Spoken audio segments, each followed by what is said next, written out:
就醒醒吧，兄弟们！普通老百姓，甭管你买啥车，是轿车还是 SUV， 你就专门买这个大品牌的就完事儿。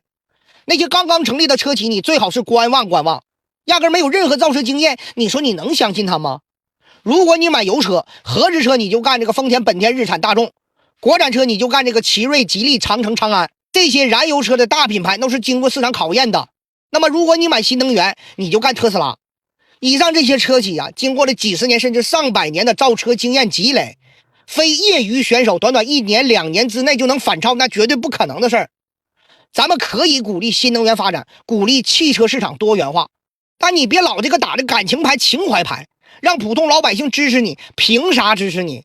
更何况普通老百姓也支持不起呀。老百姓挣点钱，那汗珠子掉地摔八瓣，挣的都是血汗钱。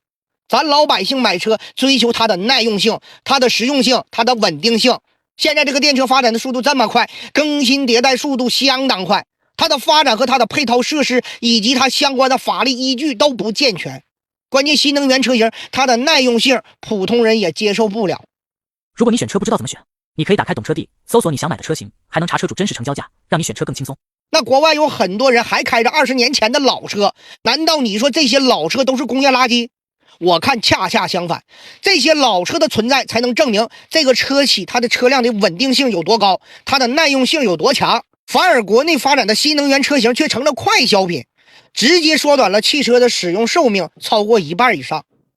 嘎老百姓韭菜那是真实存在，不用再吹嘘什么遥遥领先。老百姓买车要啥？是要自驾吗？是要多高的配置吗？还是多么豪华的内饰？还是你这车有多少匹的动力？我告诉你，这些都不是。老百姓用车最简单，就是少花钱、少修车、耐用、开不坏，其他的都是浮云，都是臭养成的。那么最后问题来了，兄弟们，你买车到底追求啥？